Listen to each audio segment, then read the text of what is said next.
What if justice came not with a badge, but in silence? What if vengeance slipped unseen into the amber of a glass, poured neat and ordinary, swallowed without question? The year is 1855. Alabama breathes heavy, its air thick with heat and the slow drone of cicadas. Cotton fields bend in the sun, white tufts drifting like ash across the red earth. At the county's edge stands the plantation house, columns blistered, shutters half-rotted, its grandeur already haunted. The veranda stares at the horizon like a watchman who never sleeps, and beneath it, shadows pool like secrets waiting to speak. The days begin as they always have. At first light, smoke curls from the kitchen chimney, carrying with it the sharp scent of cornbread and boiled greens. Bare feet slap against packed clay, buckets clang, hens scatter, a fiddle scrapes a tune that dies too quickly.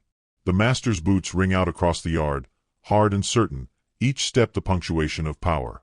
He is a man swollen with whiskey and debt, his ledger fat with purchases and promises, his hand forever reaching for the bottle that steadies him better than scripture. His laughter echoes against walls that already sag under the weight of its cruelty. Louisa moves among it all like a hush.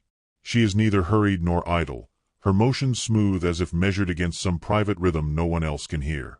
She carries water without spilling, kneads dough with hands that never falter, tends to fevered children with herbs pulled from the woods. Tall as a willow and lean from labor, she wears a white headscarf wound tight, her eyes dark as a storm not yet broken. Others glance at her sideways. Some murmur that she knows too much about roots, too much about remedies. The younger ones say she dreams with her eyes open. No one can recall the last time Louisa laughed, though they can remember the last time she watched. Calm, quiet, as if weighing what mattered and what did not. In the evenings, the master sits on the veranda with his amber glass. The liquid glows against the twilight, and he raises it like a torch against the encroaching dark. He boasts, he curses, he tells stories that twist themselves into threats. Each swallow steadies him, and yet something in his throat begins to betray him. The cough starts small, a catch at the edge of a word, a moth brushed from the air. He waves it away with the back of his hand, blaming the dust, the weather, the laziness of others. But the cough returns. It follows him into the ledger room, splattering ink into crooked blotches. His script, once clean, begins to stumble. The lines of numbers tilt like teeth cracked at the root.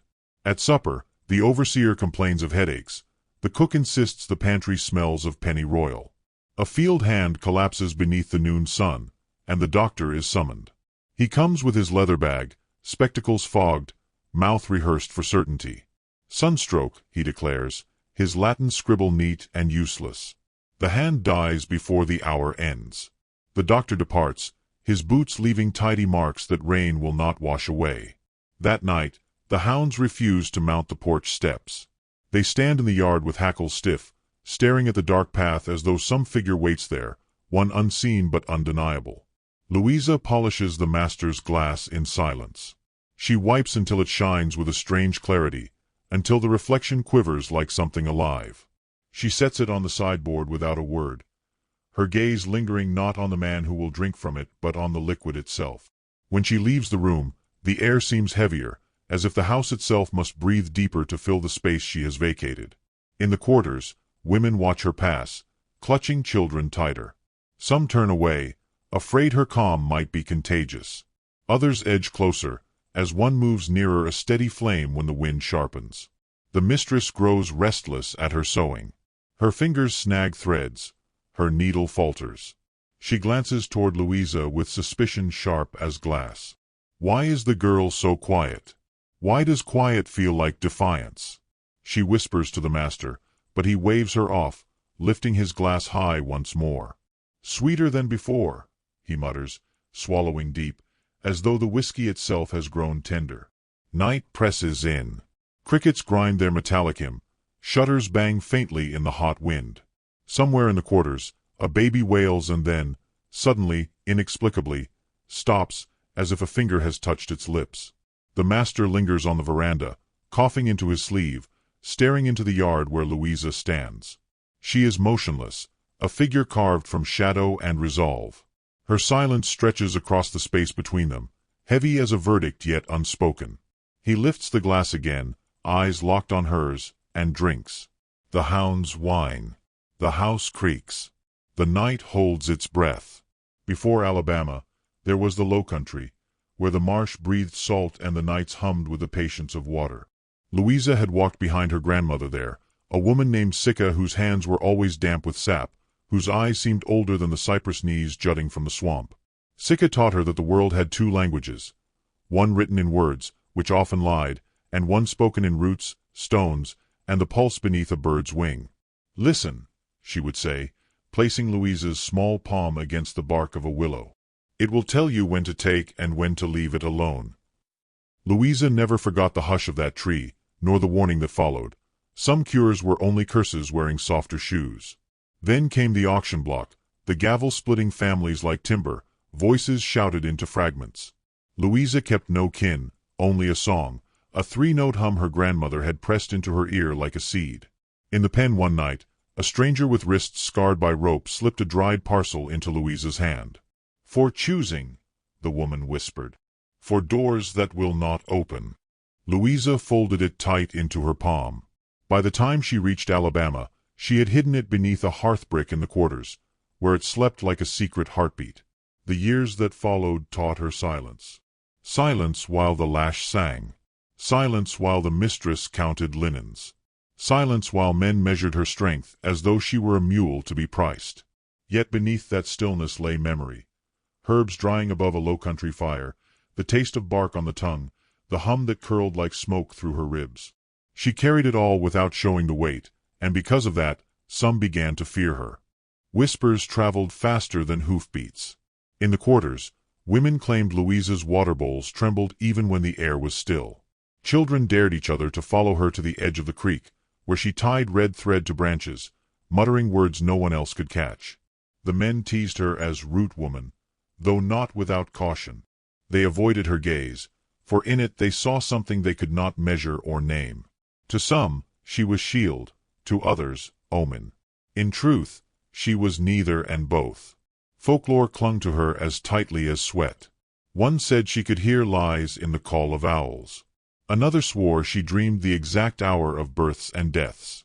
The overseer muttered that she walked too freely between kitchen and quarters, as if walls were made for others but not for her. And there was the most dangerous tale of all, that she could stir justice into a cup, though no one ever said the word poison aloud. The master's cough grew worse. What began as a rasp swelled into fits that bent him double, whiskey spilling down his shirt front. He accused the air of treachery, the cotton dust, the laziness of his workers. He blamed everyone but the glass in his hand. His ledger, once tidy, now ran crooked. His figures wandered like lost cattle. The mistress watched Louisa with a gaze sharp enough to pierce skin. Each time the girl passed with her headscarf white against the dusk, the mistress's needle pricked her finger, drawing blood she could not explain.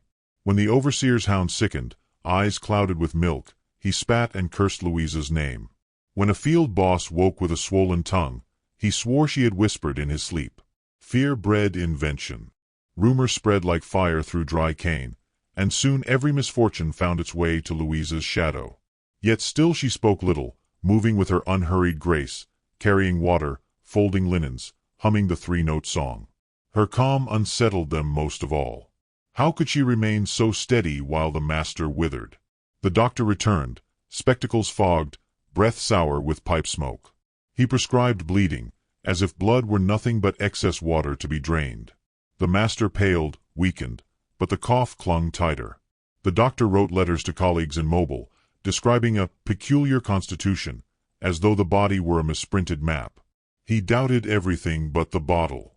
His eyes, however, lingered on Louisa longer than they should, tallying her silence like an unpaid debt. Night deepened, and the house began to breathe strangely. Hinges groaned without touch, the pantry stank of pennyroyal, moths clustered against the study door as if drawn to something invisible. Louisa left offerings of still water at thresholds, and though no breeze stirred, ripples shivered the surface. She tied thread to branches that turned black by dawn. She polished the master's glass until it glowed as though lit from within. Some turned away from her shadow. Others, trembling, leaned closer, as if it was the only flame that did not waver. The mistress's prayers grew frantic. She clutched her rosary until the beads cut crescent wounds into her palms. One morning she found a wreath of bitter leaves laid upon the master's desk, dew still bright upon its edges.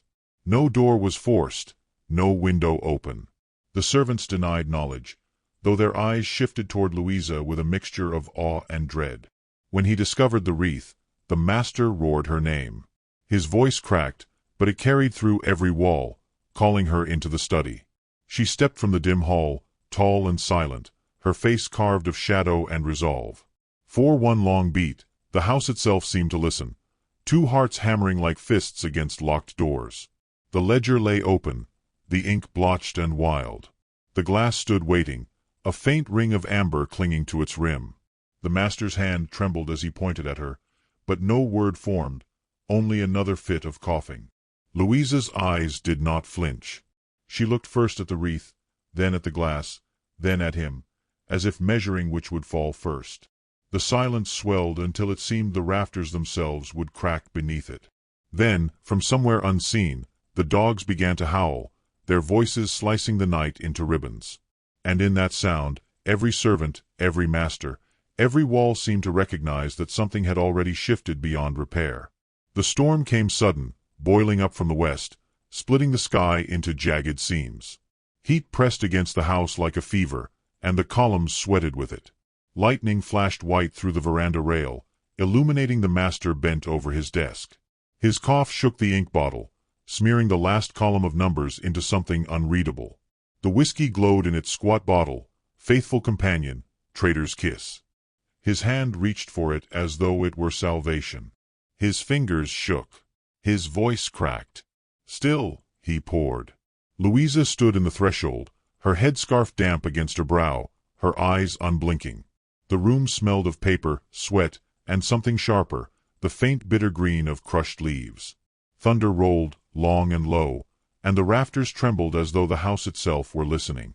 The master raised the glass. His lips touched the rim. He paused, staring at her, as if her silence alone pressed weight against his throat. Then he drank. The cough tore through him like a blade. The glass slipped from his hand, striking the floor with a sharp, decisive crack. Amber spread across the boards like a comet's tail, glittering briefly before sinking into the wood. He gasped, clawing at his chest, words stuttering into fragments. "What did you?" But the house interrupted, a long groan swelling through its beams, as if its memory had broken free at last. Louisa did not move. She only watched, her stillness more potent than any strike. The mistress burst through the door, rosary clattering in her fists, her voice a shrill demand. She found her husband on his knees, spittle and blood staining his collar, his eyes bulging with panic. She turned on Louisa, shrieking accusation, yet her words tangled in the thunder. For a moment, mistress and slave stared at one another, neither yielding, both knowing something had already been decided long before this night. Louisa set her headscarf on the desk, neatly folded, like a seal pressed on a letter no one could ever read aloud. Then she stepped past them into the storm. By dawn she was gone. No gate disturbed, no track in the mud, no scrap of cloth caught on the fence. The mistress ordered the ground searched, dogs unleashed, fields scoured. They found nothing. Only the creek whispered clues, a braid of white hair snagged on alder, though Louisa's had always been bound too tight to leave behind. Some swore they saw a figure walking the lightning, tall and composed, her shadow threading the sky like a seamstress at work. Others swore an owl circled low, carrying something pale in its talons. None agreed. All were certain she had stepped somewhere no hand could reach. The master lingered for 2 days, breath rattling, eyes clouded with fear. He tried to write in the ledger, but the ink smeared into shapes no one could decipher. On the second night he died, and with him the certainty of cause. The doctor muttered about organs, climate, constitution. The mistress wept behind shut doors, her prayers unraveling into curses. The quarters whispered louder. Some said Louisa had freed them in silence. Others warned that a curse never ends, it only changes its host. Years passed, and the house withered. War chewed at the land, leaving smoke and ruin. Columns sagged, shutters tore loose, ivy clawed the bricks. The ledger was left open on the desk, its pages curling, last numbers half-written, last words unfinished. Children crept into the ruins, daring each other to touch the study door. They came away with hands that smelled faintly of iron and rain. A tinner lifting hearthstones found a small parcel of leaves collapsed to dust, bound with a thread turned black. He sold the twine for a penny, but the story he kept to himself. Travelers spoke of seeing a woman on the veranda rail during the hottest nights, her head bare, her gaze fixed outward, forgiving nothing. A schoolteacher cataloging old records copied the ledger's final line and swore she heard a glass set down behind her, though the desk was empty. In the mirror above the hearth, sometimes a white headscarf gleamed before vanishing. Those who lingered too long swore they heard humming, 3 notes only, soft as smoke, bright as a blade. The ruins became a warning, then a legend. No one tilled the field nearest the creek. Its soil, they said, grew nothing but nettles. A diary, found wrapped in oilcloth, recalled a girl who set water to listening. The ink had rusted, but the words refused to fade. Pilgrims of the strange came and left tokens, coins, beads, broken combs, at the study door. No one ever touched the old whiskey bottle that remained upright on the shelf, though dust lay thick around it. One winter afternoon, a keeper of records locked the decayed house. The key resisted at first, then turned as if recognizing her hand. On the desk lay a clean glass, bone-dry, beside it a ring of dampness that never evaporated. Out by the creek, alder leaves flickered green, then black, then vanished, as if some message written in water had been read and erased. If you stand there long enough, the silence shifts. You might hear the faint scrape of a chair, the sigh of ink across paper, the low hum of a song meant to endure. Was it vengeance or mercy that filled the glass? Was it Louisa's hand, or the house itself, tired of its own breath, that chose the ending? The truth lies in the space between, where fact dissolves into folklore, and silence drinks deeper than words ever could. Which city are you watching our video from? Please leave a comment. Please subscribe to the channel as well. Thank you.